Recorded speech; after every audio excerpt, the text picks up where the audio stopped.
খুলাম্বাই সকলকে নমস্কাৰ। বিটিআৰ অঞ্চলত লোকসভা নিৰ্বাচনৰ বাবে ব্যাপক তৎপৰতা ইউপিপিএলৰ। শালবাৰীত 9টাকৈ সমষ্টিৰ ভোটাৰ ৰাইজৰ উপস্থিতিত ৰন্দংকা বজালে ইউপিপিএলে। মাইনাও চৌৰাং বিথাংশী আঁচনিৰ চেক বিতৰণ প্ৰমোদ বড়োৰ। 1274টা মহিলা আত্মসহায়ক গোটৰ মাজত 25,000কৈ টকাৰ চেক বিতৰণ।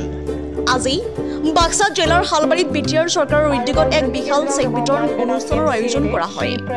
অনুষ্ঠানত 3,000 আত্মসহায়ক গোটৰ ভিতৰত 1274টা মহিলা আত্মসহায়ক গোটক প্ৰত্যেককে 25,000কৈ টকাৰ চেক বিতৰণ কৰে বিটিআৰ চৰকাৰে।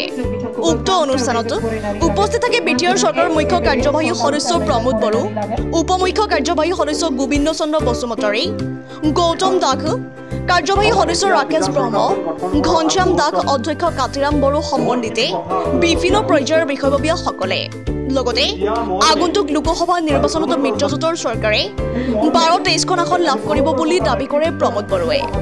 একেদৰে 4 মাৰ্চত বিটিআৰৰ 130টাকৈ ফাৰ্মাৰ প্ৰডিউচাৰ কোম্পানীক 1.5 লাখ টকাকৈ চেক বিতৰণ কৰাৰ লগতে কুকুৰাঝাৰত 7 মাৰ্চত, ওদালগুৰি আৰু তামোলপুৰত 9 মাৰ্চত পুনৰ বিটিআৰৰ মহিলা আত্মসহায়ক গোটৰ মাজত চেক বিতৰণ কৰা হ'ব বুলি জানিবলৈ দিয়ে প্ৰমোদ বড়োৱে। News desk report into 7। আপোনালোকৰ ওচৰত আমাৰ পুনৰ চৰকাৰ নেতৃত্বত আৰু বিপৰীত আমাৰ ইএনএল ডিপাৰ্টমেণ্টৰ পৰা পুনৰ আমাৰ প্ৰায় 130টা FPC ফাৰ্মাৰ প্ৰডিউচাৰ কোম্পানী তেখেতসকলকো আমি 1.5 লাখ কৰি চেক দিম। ফাৰ্মাৰ প্ৰডিউচাৰ কোম্পানীও তেখেতসকলে আজি বিটিআৰত প্ৰায় 150টামান ফাৰ্মাৰ প্ৰডিউচাৰ কোম্পানী ৰেজিষ্টাৰ কৰা হৈছে। ইয়াৰ ভিতৰত 19টা মহিলাসকলৰ কাৰণে আছে।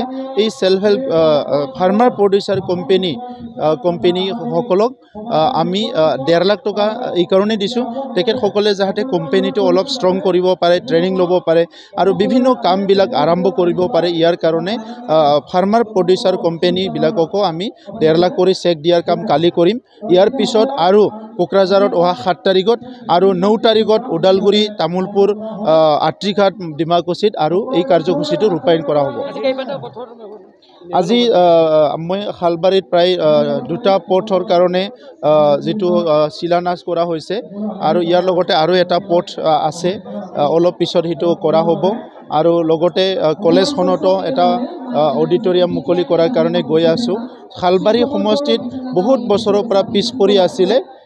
এই পিছ পৰি থকাৰ কাৰণে যিটো পিছ পৰি আছিলে সেইকাৰণে বিটিআৰ চৰকাৰখন অহাৰ পিছত আজি শান্তি, সম্প্ৰীতি, নিৰাপত্তা সকলো পৰিৱেশ আহিল।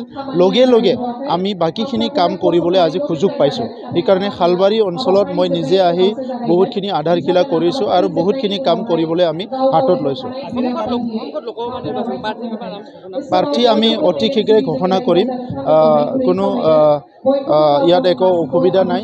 আৰু এইবাৰৰ যিটো লোকসভা নিৰ্বাচন, ইয়াত 12টা ছিটটোতো NDAৰ কাৰণে একদম চিয়'ৰ হৈ আছে আৰু এটামান ছিট বাঢ়িব পাৰে, এইটোহে আমি চাই আছোঁ। ইতিমধ্যে মুখ্যমন্ত্ৰী ডাঙৰীয়াই কেইদিনমান আগতে কৈছে যে প্ৰধানমন্ত্ৰী ডাঙৰীয়া 2-3টা প্ৰগ্ৰামৰ কাৰণে আহিব।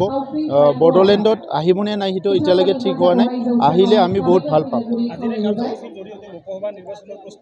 চাওক, আমিতো আগৰ পৰাই দি আছোঁ। লোকসভা নিৰ্বাচনৰ বুলি কথা নহয়, ৰাইজকতো আমি যিখিনি আঁচনি লৈছোঁ সেইখিনি ৰূপায়ণ কৰি আছোঁ।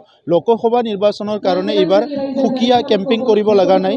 মুখ্যমন্ত্ৰী ডক্টৰ হিমন্ত বিশ্ব শৰ্মা ডাঙৰীয়াৰ নেতৃত্বত অসমত যোৱা 2টা বছৰত যিখিনি কাম হৈছে, যিখিনি প্ৰগ্ৰাম হৈছে, আমাৰ কেম্পিং শেষে হৈছে। গতিকে আজি ইয়াত UPPL BJP যিটো চৰকাৰ আছে, এই চৰকাৰৰ তৰফৰ পৰা আমি জনকল্যাণৰ কাৰণে, শিক্ষা দীক্ষাৰ কাৰণে, খেতিৰ কাৰণে, সকলোৰে কাৰণে এই কামখিনি কৰি আছোঁ।